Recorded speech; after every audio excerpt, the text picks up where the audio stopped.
Hello there, it's Jennifer Pearson here with Thistle Gypsy, reviewing more of the Romantic Tarot. And again, I'm doing this because this does depart quite a bit from the Rider-Waite. What I'm going to do, and because it has cynical aspects that I think anybody who's looking for a love deck, it's quirky. It's quirky, let's just say that. And it's not full of fluffy, warm messages. There's a lot of cynicism in this deck. And so I went through the minor arcana first because that's where the majority of the departures came from. But there are departures also in the major arcana. And some of them are quite amusing, humorous, and I think appropriate adjustments. But I'll show them all anyway. This one might get a little long because there are 22 cards, but maybe not, because some of them don't depart too awfully much. For instance, the Fool. Very, very traditional depiction of the Fool, and I'm not even going to read you the definition because really it's pretty much the same. Pretty much the same thing. And then we have the Magician. Again, fairly similar. I mean, here we have all the iconic symbols of the different suits and everything. Here we have more the Deceiver. And they may even take that particular tack. Do they? They call him the Illusionist. Diplomacy is a gift that is not to be underestimated. Even a lie helps those who know what they want. Okay, weird. All right, but anyway, at any rate, so this I would say is not as positive a card as this is. To me, this is a card of skill and ability. This is not. At least not in the traditional sense. I actually rather like their depiction of the High Priestess. And they call her the Grand Lady.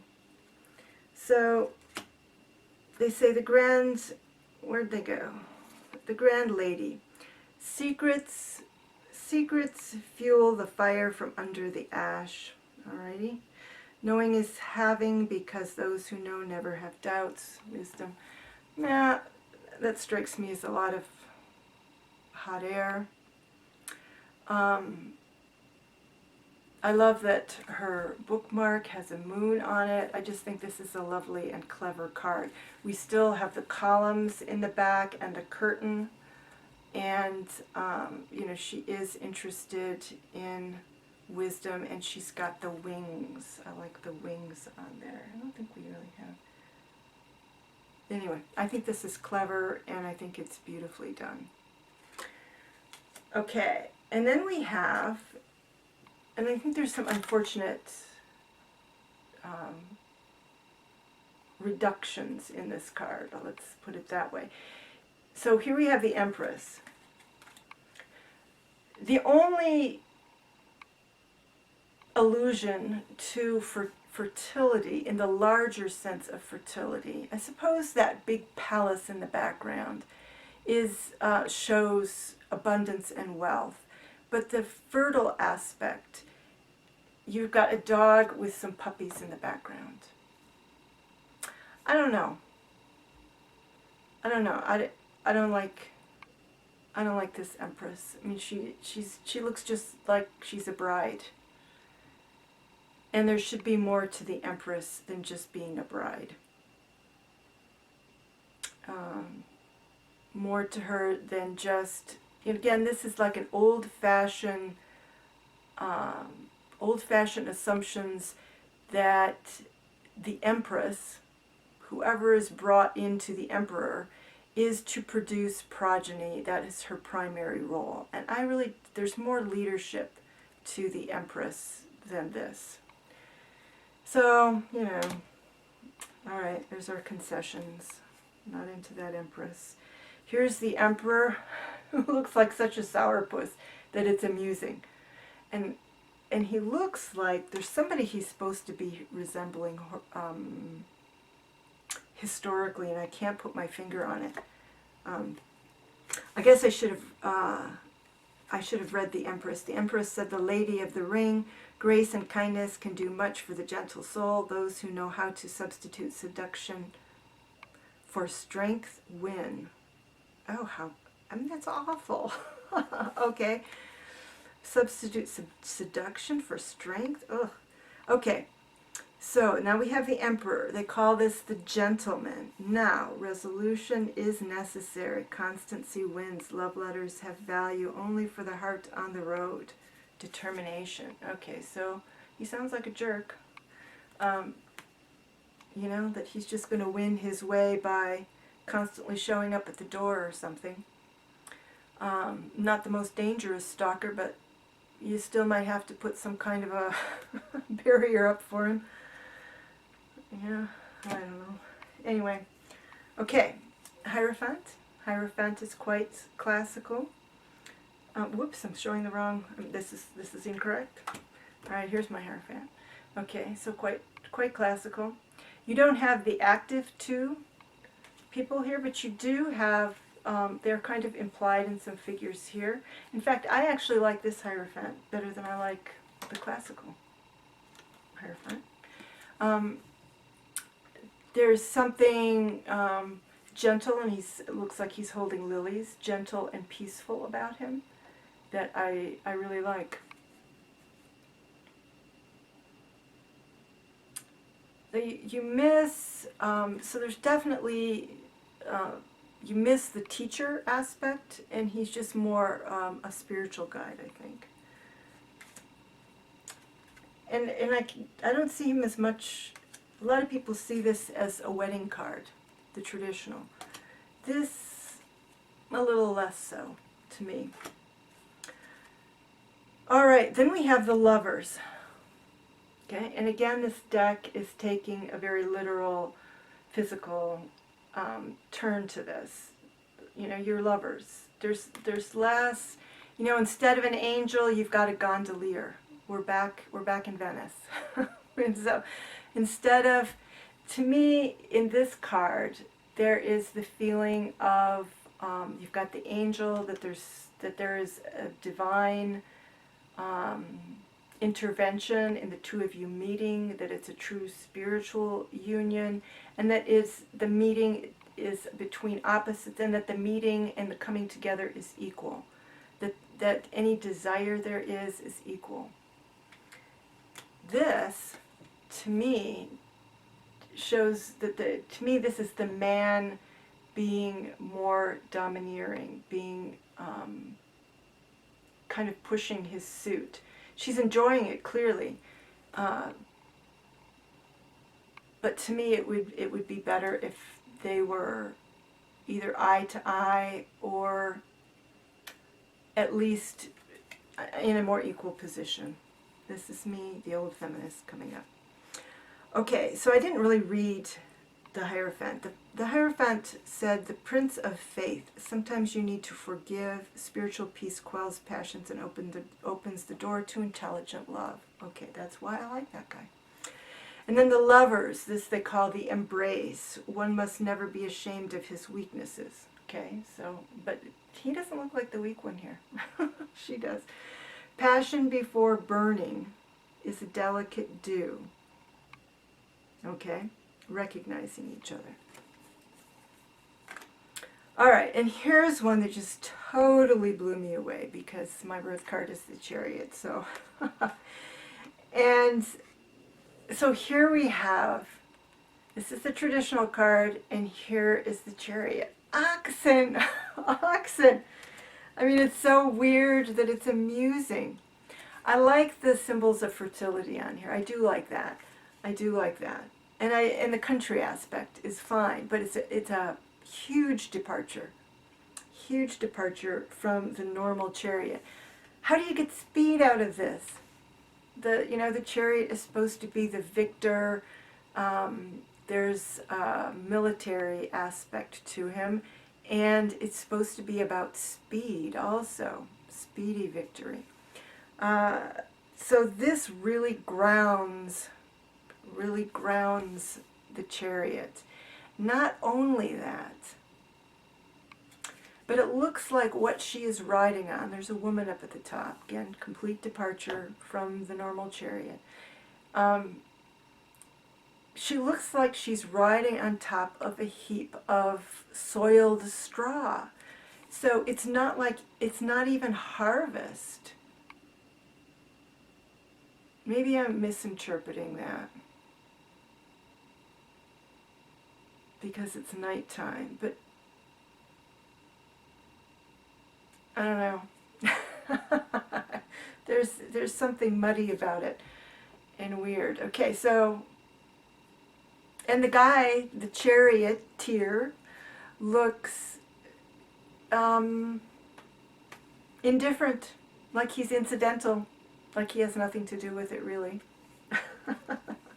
Okay, so the chariot, the countrywoman. So the focus here is actually on the woman. And it is evening, the countrywoman. Dreams are pushed ahead of hope. Nothing can stop their advance. It is important not to change course. Conviction. Okay, so with their definition, I can see that in terms of the oxen will just plod along and will not relent, okay? And the dreams, you've got the stars in the background and that sort of thing. So I could see that pushing forward. I mean, you kind of lose the whole wisdom aspect of it and everything, but you know, what do we want? All right, and here's strength, and this is one that I think is really quite lovely and amusing. So here's our strength here, and this is mirrored in the statue, okay? So we have the traditional symbology in the statue that this guy is trying to move, and I think this is lovely because I know people, card readers actually, who take strength to mean like physical strength or pushing forward, and that's, to me, that is not at all what this card is about. This is about internal spiritual strength, the strength of kindness, overcoming physical strength or baser instincts is what this card to me is supposed to be about. I know people have different interpretations and everything.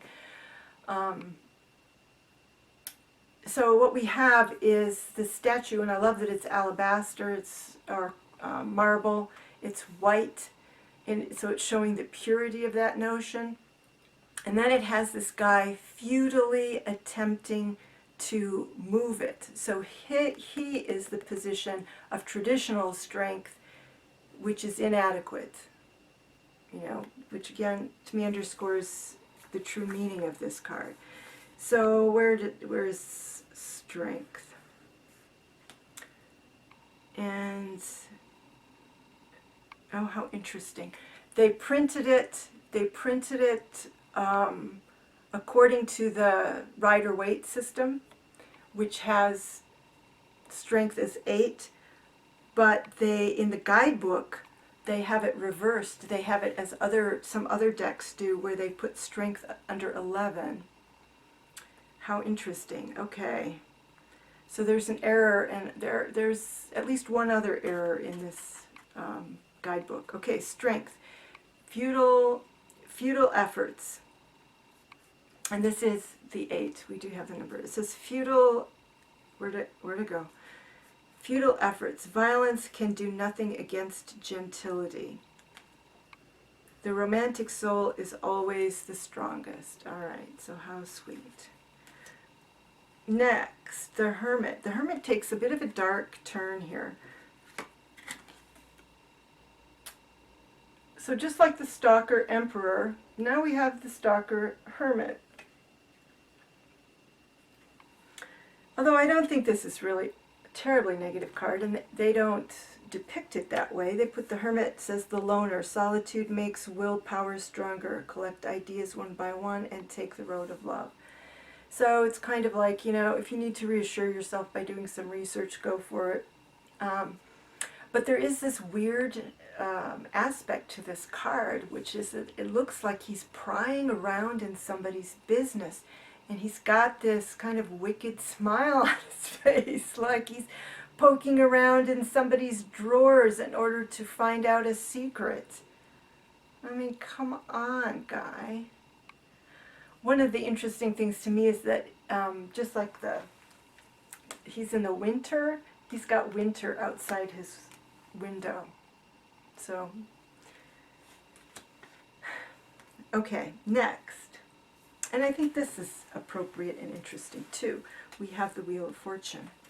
And they show a Ferris wheel kind of, and we did, yeah, the wheel. It says the departure. Destiny is propitious. The case distributes advantages. Ask some for nothing, ask other for the bill. The time of love is fickle. All right, I hate what they say there.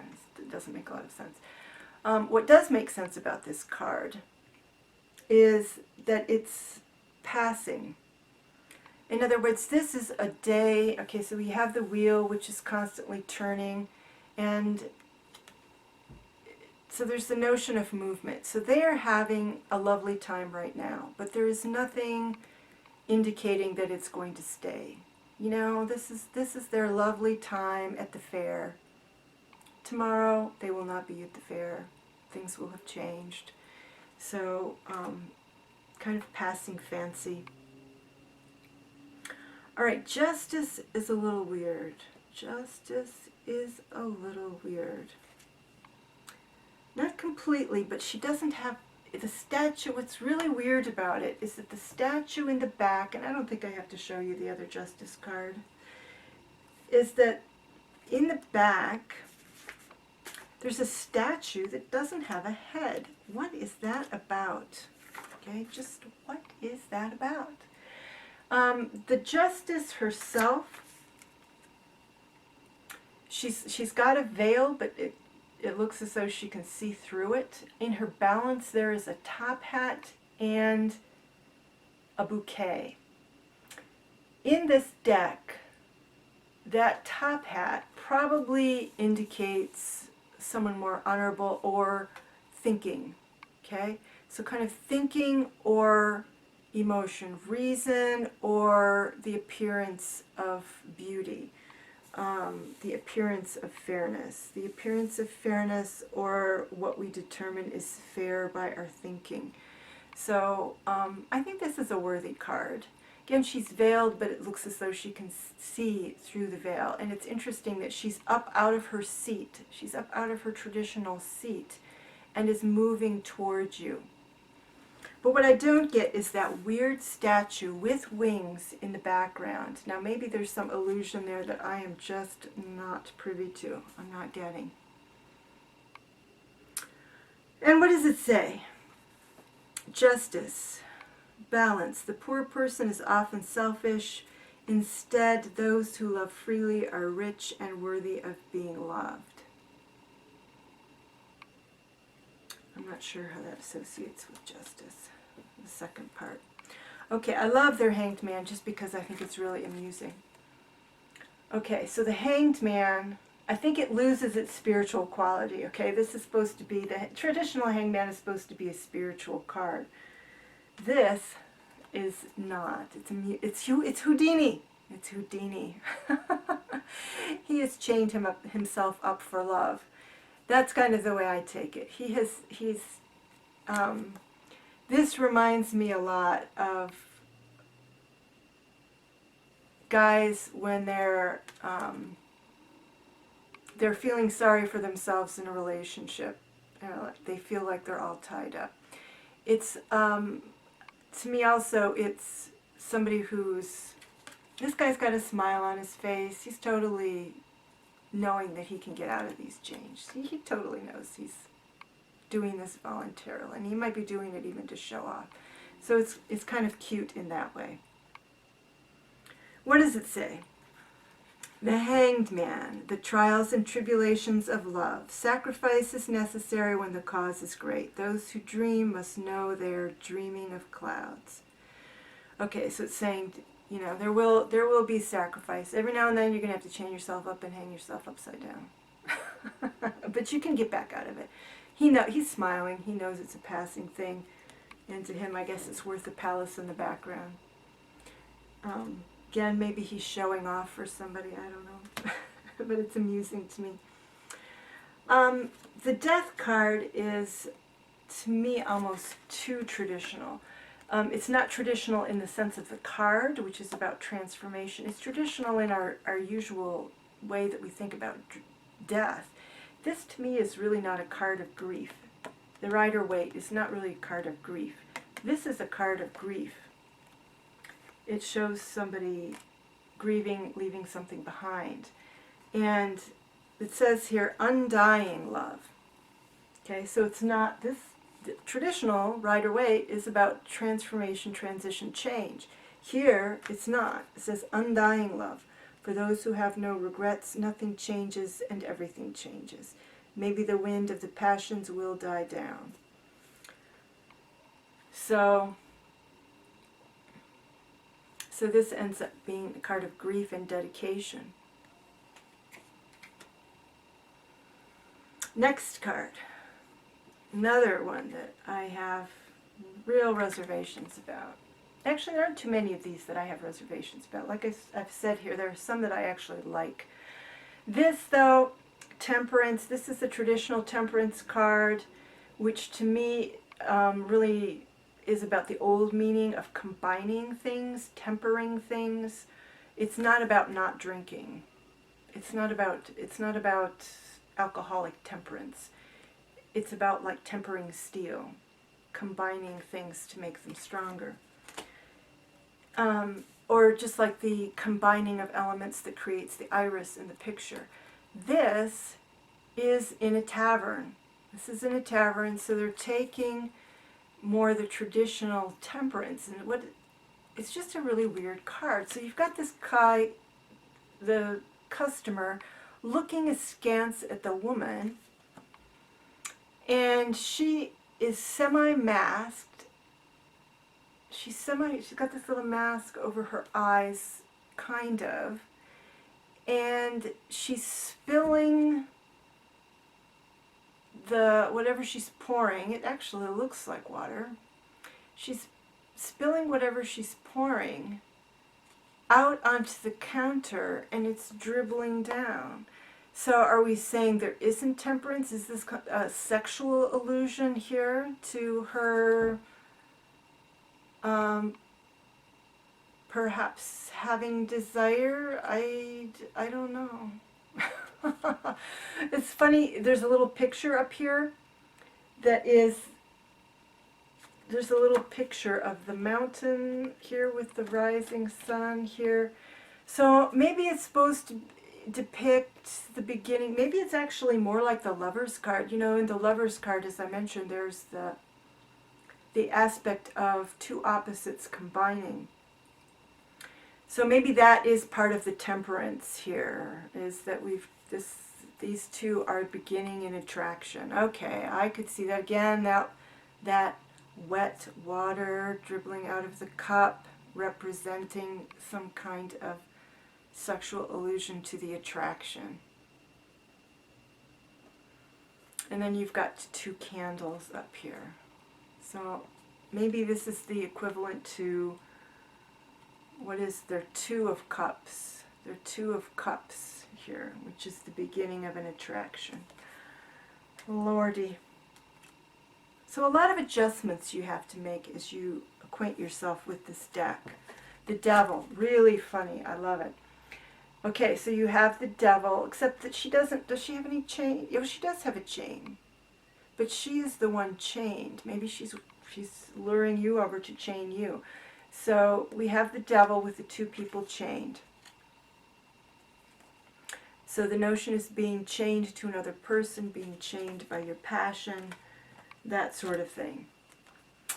So she is all about illusion, though. With the Devil, there's less a sense of illusion.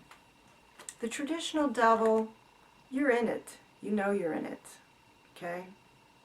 There's no illusion. Here we have the Temptress.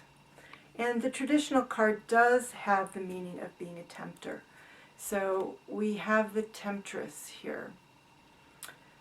Who knows what she looks like? If you could actually, I don't know if you can, how much detail you can see on that card, but her mask does have like red horns, and she does have a chain on her ankle. She does have a chain on her ankle. So again, it's a matter of whether or not she is chained or she's hoping to chain you. She even has a little bouquet of roses, similar to the torch that the devil has. So some really cute associations here. I can live with this. I initially had a problem with the tower because there were no people. And it's like, you know, what's going on? You have to have the people, the change in perspective. I was very stuck on that. And then I realized this is probably intended to be a phallic symbol. And that it's probably indicating, you know, the end of desire, impotence, something like that. Phallic symbol, it's the penis collapsing. And no people involved whatsoever. Okay. The next is the star. And I really miss the symbolism of the star here. But the star is about healing. I miss the ecology aspect and all of that. But this is worthy. This is okay. So you have the star here. The star is embedded in the pavement. So it's kind of like a sundial, but also just a compass. And then you have the shadows of two people holding hands, which I think is about healing. And also the healing power of time is, I think, implied here. So this is sweet. I can live with that. The moon is also sweet. I think they've turned the two canines here. To me, this is significant. The fact that one is a dog and one is a wild animal looks to be. So you lose that aspect. But it's about attraction. You've got that big moon in the background. You've got the phallic symbol of the Eiffel Tower in the background, and it's piercing the moon, the female symbol. Oh my goodness. She looks partially unclothed. That looks like her slip or chemise or something. And she's holding a puppy, and it's like, so I think that there's this sense of her kind of clinging to innocence or something. It's a little weird here. Of course, a lot of people associate fear with the moon card. And so maybe this is her shyness, timidness, or something of that nature that's being shown here. But a gentle, sweet card overall. The sun, I don't like, and I just don't like it. I don't like the hardness of it. I don't like the loss of the child. I don't like that the sun isn't the sun. It's a depiction of the sun. It's a man-made depiction of the sun. And even though this is symbolic, it's not a very natural looking sun, it's supposed to be the actual sun. There's no sunflowers, it's the lion, and I don't get why there's two people here. These are two people that are approaching each other, but almost as though they can't reach each other, they're reaching out. And I'm not getting it. Let me see if this...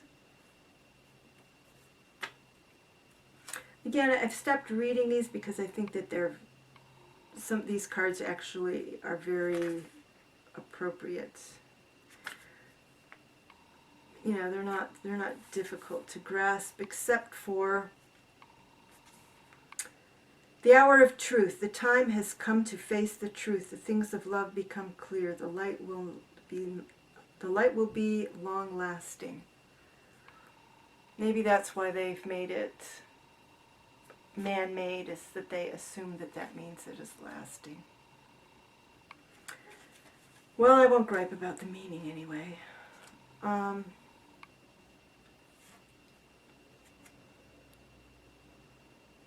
Okay, so we're on to judgment. And Judgment is interesting. Okay, so Judgment, we have a lady who is being kind of swung over a crowd, and she's blowing a horn. So she's making an announcement. So there's that aspect of the call. And she's masked, and there's a celebration underneath her. It actually looks like a man is being lifted up too.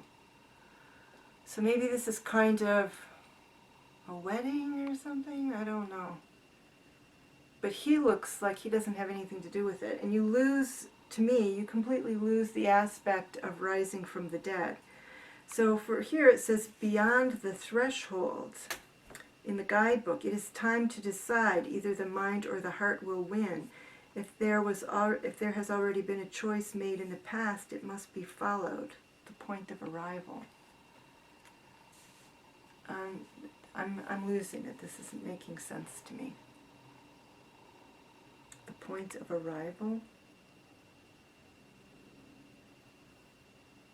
All right, I'll have to come to terms with it later. The world is very strange and reminds me more, this reminds me maybe of the Ten of Cups or the Ten of Pentacles. It does not, to me, this is freedom and having the world. The world is your oyster. You can have it all. This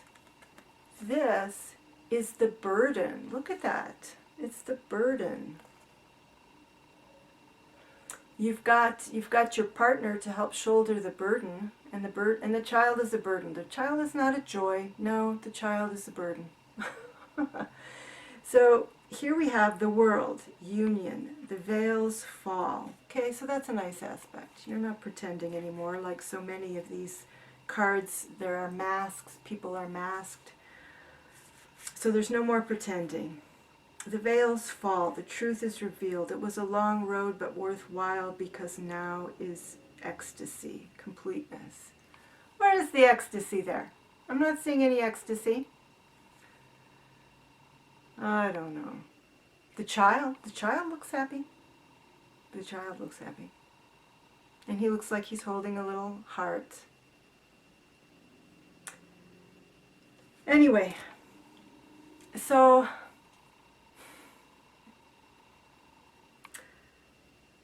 I don't know whether to call it a frustrating deck, certainly a different deck, certainly not what I was expecting. But I'm not going to call it bad. I'm not going to call it bad. And I'm going to do some readings with it to see how it works. But I was hoping that this deck would be one that I could use alone. I wanted to buy one love deck. I'm very financially conservative, and I don't have a lot of money to be throwing around. And so I wanted to buy one love deck to do love readings with. And this can't be it. This can't be it. It can be, and chances are now I think I'm going to have to get more than one. I think this has a worthy perspective, as I said in the first video. I think it's great for, especially if you're dating, and especially if you are dating as a middle-aged person who has been around the block some. And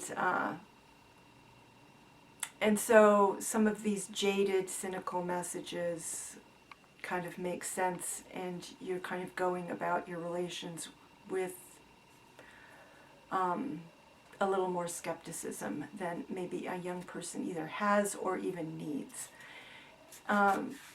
So there it is, the romantic tarot, the not so romantic tarot. All right, thanks for hanging in there. Bye-bye.